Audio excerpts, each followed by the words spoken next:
महान पिता परमेश्वर स्वर्ग आसमानी बाप, आज के वचन पर तू आशीष बरकत दे ताकि तेरे नाम की महिमा और तेरे नाम की जलाल जाहिर। ये प्रार्थना यीशु के नाम से मांगते हैं, आमीन। मेरे प्यारे भाई बहनों, अभी आपके सामने यूहन्ना की इंजील 4 बाब उसकी 36 आयत पढ़ेंगे।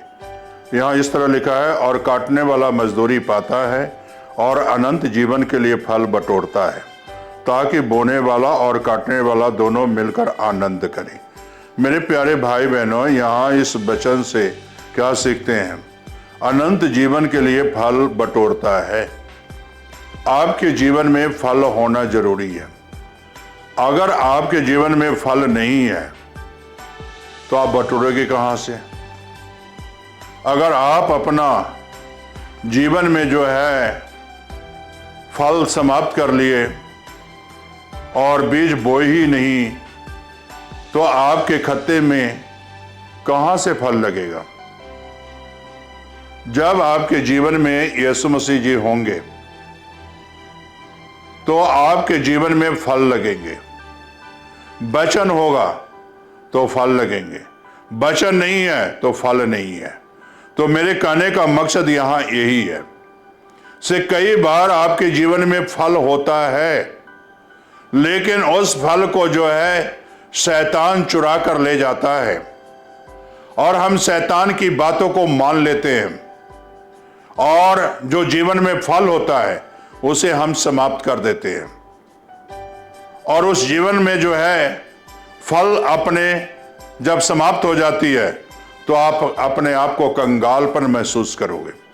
यहां अगर मैं संक्षेप में ही बता देना चाहता हूं कि इसे अगर आप देखिए उराव पुत्र के बारे में, एक बाप के 2 बेटे थे और दोनों अच्छे घर में रहते थे, अच्छे खाते थे, नौकर भी था, सेवा भी अच्छी होती थी, बाप के पास रहते थे, लेकिन उनके जीवन में उस समय तक फल था।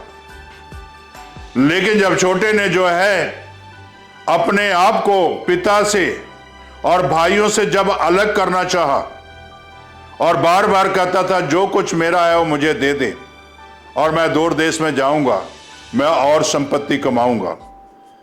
मेरे प्यारे भाई और बहनों, पिता ने उसे सारी दौलत में से दे दिया हिस्सा और वो बटोर कर दूर देश में चला गया। आप सभी जानते हैं इसके बारे में। जब दूर देश में चला गया तो अयासियों में जो है अपना सारा दौलत उड़ा दिया, सारा पैसे उड़ा दिया। मेरे प्यारे भाई और बहनों, जब तक पिता के पास था तब तक उसके जीवन में फल था। पिता से अलग हो गया तो उसके जीवन में फल नहीं रहा। और तब देखिए जब जो है उस देश में अकाल पड़ा, राशन नहीं है, खाने के लिए कुछ भी नहीं है, दर दर ठोकरे खा रहा है नौकरी करने के लिए, लेकिन एक नौकरी मिली, वो भी सुअर चराने की। मेरे प्यारे भाई और बहनों, सुअर तो चराने की नौकरी मिल गई, बैठे वहां सोच रहा है कि इसे मैं क्या करूं अब। मेरे पास तो बहुत सी आशीषें थी, बहुत सी बरकतें थी, मैंने सारी बरकतें खो दी, सारी बरकतें उड़ा दी। और मेरे प्यारे भाई बहनों, मेरे जीवन में बहुत सारे फल थे। उराव पुत्र ने सोचता रहा, तब उसने क्या काम किया? मेरे पिता के घर में बहुत से नौकर चाकर हैं, बहुत से नौकर हैं, मैं पिता के पास जाऊंगा और पिता से कहूंगा, ऐ पिता, मुझे नौकर बना के रख ले। मैंने तेरे विरुद्ध और परमेश्वर के विरुद्ध पाप किया है, गुनाह किया है, मुझे नौकर बना ले। मैं मालिक नहीं हूं, नौकर बनकर रहना चाहता हूं अब तेरे पास। मेरे प्यारे भाई बहनों, ठीक इसी तरह जब पिता के पास आया तो पिता ने नौकर नहीं बनाया, बल्कि एक बहुत बड़ी जेमनार की खुशी मनाया, आनंद मनाया कि इसे मेरा ये पुत्र मर गया था, अब जिंदा हो गया है। मेरे प्यारे भाई और बहनों, ठीक इसी तरह पीछे मैं बता रहा था अनंत जीवन के बारे में, मेरे प्यारे भाई बहनों, गुनाह में मरोगे, पाप में मरोगे तो आपके पास अनंत जीवन नहीं है, मुर्दा सा है।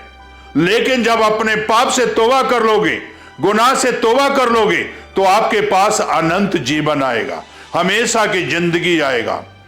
मेरे प्यारे भाई और बहनों, इसी तरह उराव पुत्र ने अनंत जीवन पाया, हमेशा की जिंदगी पाया, अपने गुनाहों से तौबा किया, अपने पापों से तौबा किया, और फिर जो है बाप के पास आया, फिर अपने खत्ते में बीज बोना शुरू किया, फिर फल लाना शुरू किया। और आगे लिखा हुआ है वचन में, आप पढ़ लेना, और लिखा हुआ है कैसे मेरे प्यारे भाई बहनों, जिस तरह एक गुनाहगार इस धरती पर तौबा करता है और अपने गुनाहों को मानकर छोड़ देता है, तो स्वर्ग में प्रभु खुशियां मनाता है फरिश्तों के साथ। बाप ने यहां मनाया और उसके लिए स्वर्ग में भी खुशियां मनाई जाती है।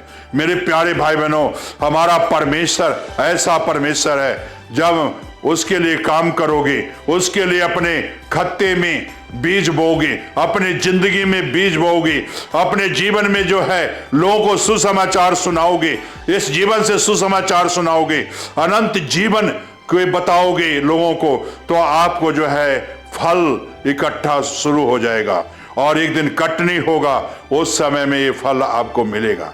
इसीलिए वचन में लिखा हुआ है, प्रेरितों के काम में तेरे काम तेरे साथ हो लेंगे। मेरे प्यारे भाई बहनों, जो हम काम इस धरती पर करेंगे, करते हैं और कर रहे हैं, वो हमारे साथ जाएगा। मेरे प्यारे भाई बहनों, उस फल के मुताबिक हमें और आपको आशीष मिलेगा। उराव पुत्र ने वापस आ गया पिता के पास, हमेशा की जिंदगी पा लिया। और उसी तरह आज गुनाह में है, परमेश्वर से दूर है, तो आज लौट आओ यीशु के पास और हमेशा की जिंदगी पालो। क्या आप पाना चाहते हो? तो आओ, दुआ करो, तौबा करो, पश्चाताप करो। स्वर्गीय आसमानी बाप, जो बच्चे आज अपने आप को तौबा कर रहे हैं, पश्चाताप कर रहे हैं, तेरे पास लौट कर आ रहे हैं, खुदाबंद आज उन्हें आशीषित कर, आज उन्हें बरकत दे, उनके गुनाहों को माफ कर और उनके जीवन में तू आशीष बरकत दे, उनके जीवन में फल लाए और हमेशा की जिंदगी पाए। ये प्रार्थना यीशु के नाम से मांगते हैं,